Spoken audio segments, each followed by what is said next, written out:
मैंने कई लोगों को सुना पाकिस्तान में जो बिलावल भुट्टो के इस दौरे के बारे में बात कर रहे थे, आपके पॉलिटिशियंस, आपके जर्नलिस्ट, आपके भी डिप्लोमैट्स वहां पर, और सबकी अलग अलग राय थी कि इस दौरे से क्या उम्मीद करनी चाहिए। लेकिन मुझे जो एक बड़ी बेसिक बात पर आप वहां लोगों में आम राय नजर नहीं आई, वो ये थी कि क्या बिलावल भुट्टो को भारत आना भी चाहिए या नहीं आना चाहिए। इस पर डिवीजन क्यों है?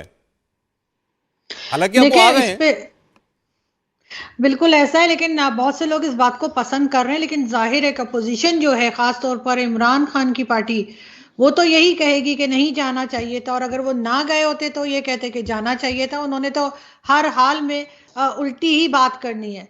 तो मेरे ख्याल है कि बहुत अच्छा हुआ है अगर बिलावल भुट्टो जरदारी गए हैं। और इससे पहले जिस किस्म की स्टेटमेंट्स वो देते रहे हैं, उसको अगर वो अपनी गलती माने और ये बात का इकरार करें कि उनसे गलती हो गई, तो भी अच्छा होगा।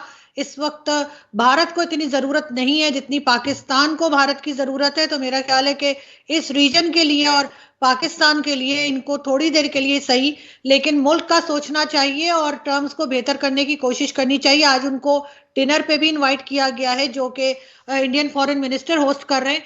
वहां पर इनके लिए मौका होगा कि ये थोड़ी बहुत बातचीत आगे बढ़ाएं। और मेरे ख्याल से उनको इंडियन मीडिया को भी इंटरव्यूज देने चाहिए, कम से कम एक प्रेस कॉन्फ्रेंस तो कर ही लेनी चाहिए।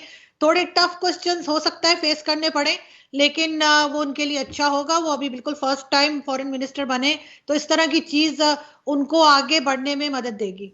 और एक दूसरा डिस्कशन जो मैंने आपके यहाँ देखा, वो यहाँ इतना नहीं है, लेकिन पाकिस्तान में मैंने मीडिया में देखा, बहुत से लोग कंपेयर कर रहे थे बिलावल भुट्टो को डॉक्टर एस जयशंकर को, उनके अनुभव को, दोनों के एक्सपीरियंस कितना है उसको लेकर के।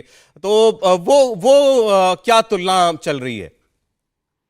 देखिए बिल्कुल ये तो बात की जा रही है कि बहुत जूनियर है बिलावल भुट्टो जरदारी। अगर आपके फॉरेन मिनिस्टर साहब को देखा जाए तो मेरे ख्याल है कोई कंपैरिजन बनता नहीं है दोनों का।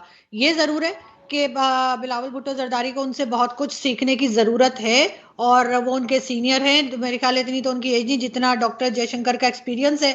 तो एक अच्छी बात है अगर अपने सीनियर से कोई सीखे, और चाहे किसी भी कंट्री से बिलोंग करते हो, कोई इश्यू नहीं है।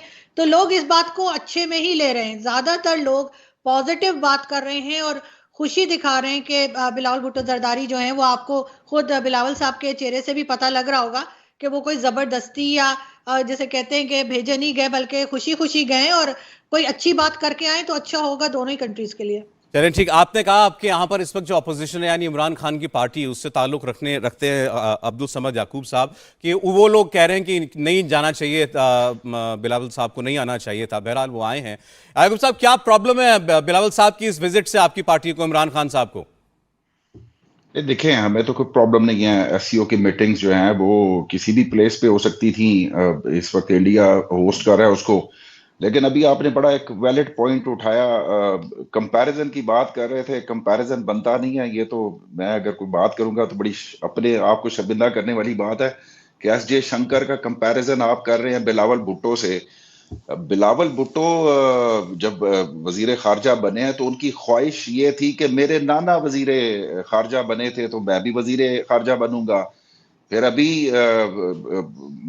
मोस्ट लाइकली अगर शहबाज शरीफ डिस्क्वालीफाई कर जाते हैं तो कहते हैं मैं प्राइम मिनिस्टर बनूंगा क्योंकि मेरे नाना प्राइम मिनिस्टर बने थे। क्योंकि यहाँ पे तो अगर क्राइटेरिया एक शख्स का ये हो कि वो क्योंकि नाना को लेके चलना है आगे, नाना को वो करना है, तो फिर उसकी लिस्टमेट हैसियत तो हो सकती है, कोई मॉरल हैसियत नहीं है, सर्मोनियल सी हैसियत है।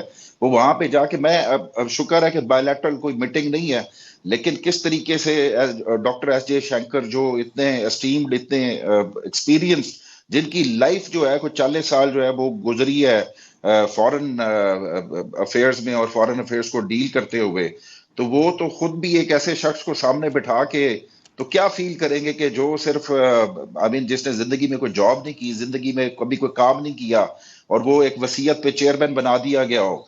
तो ये तो आई मीन इस तरह का बंदा तो जो है वो कोई गवर्नमेंट के किसी ऑफिस में ना भर्ती हो सके जिसको वजीर खारजा बना दिया है। तो ये रिजर्वेशंस हैं हमारी।